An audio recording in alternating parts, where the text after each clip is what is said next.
सभी देवी और सज्जनों को नमस्कार भाई। आज चर्चा करते हैं न्यायाधीशों के भ्रष्टाचार के ऊपर। हाई कोर्ट के न्यायाधीश के घर में रात ने नकदी जलती पाई गई। रावजन्नू कोर्ट के जो जज साहब थे वो जमानत लेने के मामले में भ्रष्टाचार में लिप्त पाए गए। दोनों मामले सुर्खियों में हुए हैं, ये अभी ठंडे भी नहीं हुए हैं। इसके बाद साकेत कोर्ट के जो जज साहब हैं वो दूसरे भ्रष्टाचार में लिप्त पाए गए, जिसकी खबर अखबार में आई है आज के में 18 जुलाई 2025 का अखबार है। ये फ्रंट पेज की खबर है, ये पढ़ लो। ये खबर है भाई, ये खबर है। क्या खबर है? जज पर जिम और फूल का खर्चा पुलिस से लेने का आरोप दूसरे कोर्ट में अटैच। यानी जज साहब जो अपने घर के पर्सनल खर्चे थे ना पुलिस से कराते थे। हजरत निजामुद्दीन थाने के जो एसएचओ साहब हैं उनको 100 सलूट भाई इस बात के ऊपर, जो उन्होंने इतनी हिम्मत दिखा दी, अपने संबंधित कोर्ट के जज के खिलाफ एक डीड एंट्री कर दी। और मैं सभी थानों के एसएचओ को कहना चाह रहा हूं कि इस तरह की डीड एंट्री आप भी लिखनी शुरू कर दो, क्योंकि कुछ जज साहबों को छोड़ करके ज्यादातर जो जजेज हैं वो इसी तरह की सोच के इसी तरह से शोषण करते हैं पुलिस अधिकारियों का। पुलिस के नीचे वाले जो यानी ग्राउंड लेवल पर जो काम करते हैं, जिनका संबंध कोर्टों से जो इन्वेस्टिगेशन करते हैं, उन्होंने इस शोषण का शिकार होना पड़ता है। और हम क्या करते हैं, अपने काम पर कम ध्यान लगाते हैं और इनकी जो चमचागिरी में ज्यादा लगे रहते हैं, इसलिए जो हमारा टाइम अपने काम का होता है ना वो इनके कामों में निकल जाता है और ये उसी का फायदा उठाकर हमारे पे दबाव बनाते हैं और हमारा शोषण करते हैं। ये एसएचओ साहब ने जो लिखा है ये बहुत बढ़िया लिख रहा है। खैर इसमें जो डीड एंट्री वायरल हो रही है उन्होंने पढ़ी है वह बिल्कुल सत्य है, इसमें इतनी भी झूठ नहीं है। और मैं यहां देशवासियों को बताना चाह रहा हूं मामला क्या था। साकेत कोर्ट के जो जज साहब थे वो हजरत निजामुद्दीन थाने के इंचार्ज थे। हजरत निजामुद्दीन थाने केस उन्हीं कोर्ट में जाते थे और वो दबाव बनाकर इलीगल प्रेशर डालकर फटी कराते थे। यानी कि डीड एंट्री में जो लिख रखा है एसएचओ साहब ने भी, जज साहब का जो जिम का कार्ड है ना, साल का जो फीस थे वो एसएचओ साहब ने भरी। हर महीने जज साहब के जो फूल जाते थे घर में रोजाना, उनके पीछे 3,000 रुपए महीने के एसएचओ साहब ने दिए। एसएचओ साहब ने अपने नायब कोर्ट हेड कांस्टेबल भागीरथ को भेज दिया बैट और ग्लव्स लेने के लिए मेरठ। यानी दिल्ली में बैट और ग्लव्स नहीं मिले, मेरठ के जो स्पेशल होंगे हो सकता वहां से मंगवाए। और भागीरथ ने एसएचओ साहब को मेरठ से फोन किया। ये बात मैं नहीं कह रहा हूं, ये बात कह रहा हूं उस डीडी एंट्री के आधार पर जो एसएचओ साहब ने लिख रखी है पड़ी है। अगर भागीरथ जो हेड कांस्टेबल था उसने मेरे को फोन किया मेरठ से कि जज साहब ने मुझे भेजा है मेरठ में ग्लव्स और बैट लेने के लिए, और ये 18-20 हजार रुपए का सामान रहेगा। तो एसएचओ साहब ने 21,000 रुपए बताए, मैंने दिए हूं कि पैसे भी। और यहां एक और बात बताना चाह रहा हूं, जो हेड कांस्टेबल भागीरथ है ना वो हजरत निजामुद्दीन थाने में उसकी पोस्टिंग भी नहीं है, वो है सरिता बिहार का। और सरिता बिहार थाने का हेड कांस्टेबल नायब कोर्ट का काम कर रहा है हजरत निजामुद्दीन थाने का। ये किसके कहे हुए? जज साहब के कहने पे, ये भी डी एंट्री में लिखा हुआ है। जज साहब के मौखिक आदेश थे, जबकि ये मौखिक आदेश जज साहब के बिल्कुल गलत थे। मैं जज साहब से पूछना चाह रहा हूं, आपने ये आदेश दिए थे, ये कौन से कानून में आपको अधिकार दिया आप इस तरह के आदेश दे सकते हैं पुलिस को? नायब कोर्ट जो होते हैं वो जज साहब के अंडर में नहीं होते, वो प्रोसिक्यूशन के स्टाफ होता है। प्रोसिक्यूशन जो डायरेक्टर है वो उनका इंचार्ज होता है। आप नायब कोर्ट के इंचार्ज नहीं होते, कानून में कहीं नहीं लिखा हुआ। अभी नायब कोर्ट को आप ऑर्डर देंगे इस तरह के, उठाने का वो करेगा उठाने का, ये हमारा जो डीसीपी का अधिकार है, जो डीसीपी साहब लगाते हैं इस तरह के। नायब कोर्ट कौन जाएगा कौन नहीं जाएगा। दूसरी बात मैं जज साहब से ये सवाल करना चाह रहा हूं, जो आपके ऊपर ये आरोप लगे हैं और ये आरोप सत्य हो जाए, क्योंकि मेट जो गए थे, जो भागीरथ भेजा था, उसकी कॉल डिटेल इस बात को सत्य करेगी। और जो डीडी एंट्री में 6 आदमी आपकी शादी में गए हैं, इस डीडी एंट्री में एसएचओ साहब ने लिखा है कि 6 आदमी जो जो साहब की शादी हुई थी 25 दिसंबर 2024 में, उसमें sub inspector Sudhir, head constable Arvind, head constable Bhagirath और head constable Ramkesh, head constable Rajpal, head constable Santosh, ये जज साहब ये घर काम करने गए थे जज साहब की शादी में। ये ऑफिशियल गैर कानूनी तरीका था जो वहां बुलाने का था। और ये चीज भी सत्य सिद्ध हो जाए, क्योंकि इन 6 आदमियों के फोन है, वो 6 आदमी फोन में की जो कॉल डिटेल लेकर आएगी, उनकी लोकेशन लेकर वो इस बात को सिद्ध कर देगी अब भाई ये आदमी वहां गए थे।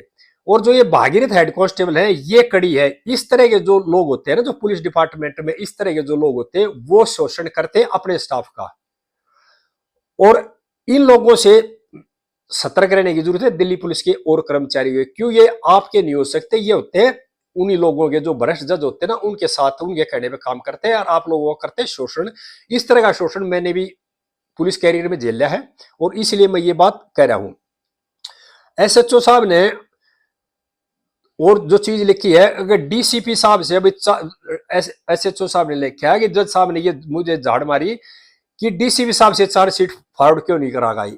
मैं यहां पूछना चाह रहा हूं जज साहब को, आपने लिखित मॉर्डर क्यों नहीं किए इस चीज के। अगर आप डीसीपी से चार्जशीट फॉरवर्ड करा होगा, लिखित मॉर्डर क्यों नहीं किए।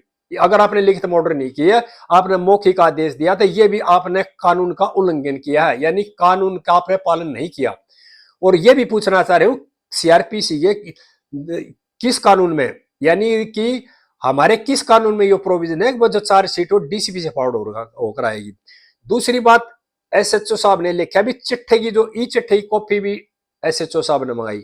ये भी किस कानून में प्रोविजन है कि भी आपको क्या अधिकार है कार्यपालिका के कार्य क्षेत्र में दखल अंदाजी करने का, आपको किस कानून के तहत अधिकार है। कुछ दिन पहले ही चीफ जस्टिस ऑफ इंडिया माननीय बीआर गवई साहब ने कहा था कि न्यायपालिका का हस्तक्षेप कार्यपालिका में नहीं होना चाहिए। आपने जो जो एक्ट किए हैं कि चिट्ठे की जो कॉपी मंगा रही है, वो कार्यपालिका के काम में हस्तक्षेप है। और इस तरह की जो आपने काम किया ना, वो सिर्फ आपने निजी काम कराने के लिए किए हैं। यानी कि जज साहब ने 6 आदमी बगैर किसी काम के अपने शादी में काम करने के लिए बुला लिए। जज साहब ने अपने जो बैट बॉल खरीदा वो पुलिस से पैसे लिए। जज साहब ने जो फूल रोजाना शौक पाल रखा फूल की खुशबू लेने का, वो पुलिस से पैसे लेते हैं। जज साहब ने जिम करने का, बॉडी बनाने का शौक पाल रखा, वो पैसे पुलिस से लेते हैं। तो मैं पूछना चाह रहा हूं जज साहब, आपको भारत सरकार जो तनख्वाह दे रही है, इस देश के टैक्स से जो आप पैसे ले रहे हो, उस पैसे का आप क्या करोगे। यानी कि आप सारे पैसे जो सारे खर्च तो करा लिए पुलिस से, आप वो तनख्वाह क्यों दी जाए फिर भारत सरकार आपको ये। और ये डीड एंट्री तो सिर्फ एसएचओ साहब ने खोल लिया, और जो शोषण करते हैं ना उसका तो भांडा भी फूटा नहीं है। इस तरह की मानसिकता के जो जज है ना, वो शोषण करते हैं स्टाफ का। और इस तरह के जो जजों को कानून का ज्ञान भी कम होता है। जो कानून के जानने वाले जज हैं वो इस तरह की गलतियां नहीं करते, इस तरह का शोषण नहीं करते। और मैं आपको ये बताना चाहता हूं, जो ईमानदार जज होते हैं ना, वही कानून का ज्ञान भी ज्यादा रखते हैं और वो शोषण भी नहीं करते। और वो छोटी छोटी बातों के ऊपर लोगों पर दबाव नहीं डालते। किसी भी कोर्ट में वो इस तरह की बदतमीजी नहीं करते। ये वही लोग करते हैं जिनको कानून का ज्ञान नहीं होता, सिर्फ इनके दिमाग में एक ही बात घुसी रहती है, किस तरह से पैसा खोसा जाए उनसे। इस सोच के जो लोग हैं ना वो करते हैं। और ये मैं आपको बताना चाह रहा हूं, इस तरह के जो न्यायाधीश है ना, उनकी संख्या ज्यादा होगी, ईमानदार जजों की संख्या होगी कम देश में।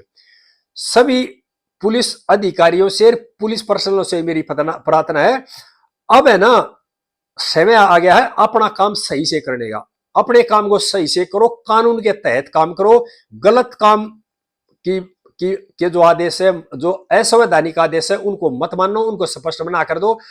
कोई भी जज अपने पर्सनल काम के लिए करता, बिल्कुल मना कर दो।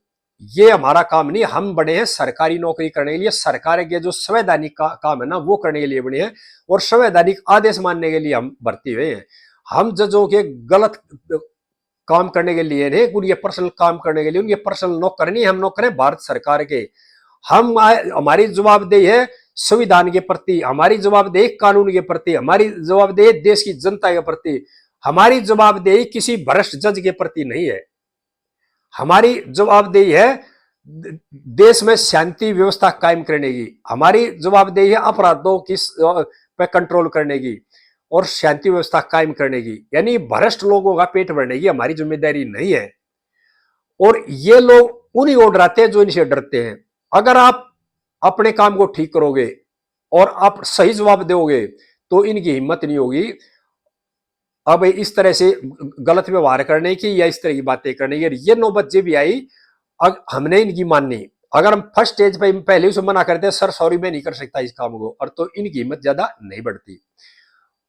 और मैं यहां सभी पुलिसकर्मी भाइयों को बताना चाह रहा हूं कि आप गलत काम को छोड़ करके अपना सही काम करो, सही तरीके से जो टाइम उसको सही अपने काम में लगाओ।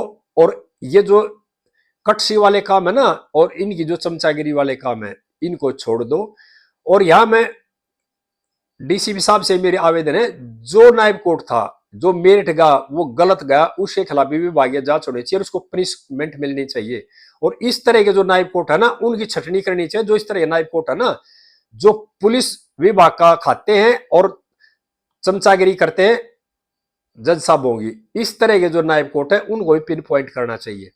सभी देशवासियों से प्रार्थना है कि इस वीडियो को ज्यादा से ज्यादा शेयर करो और ज्यादा से ज्यादा भाइयों को पता चले, और मेरे चैनल को सब्सक्राइब करो। इस तरह की बातें फिर बताता रहूंगा और भ्रष्ट लोगों के खिलाफ आवाज उठाओ अगर देश को बचाना है और लोकतंत्र को बचाना है। जय हिंद देशवासियों।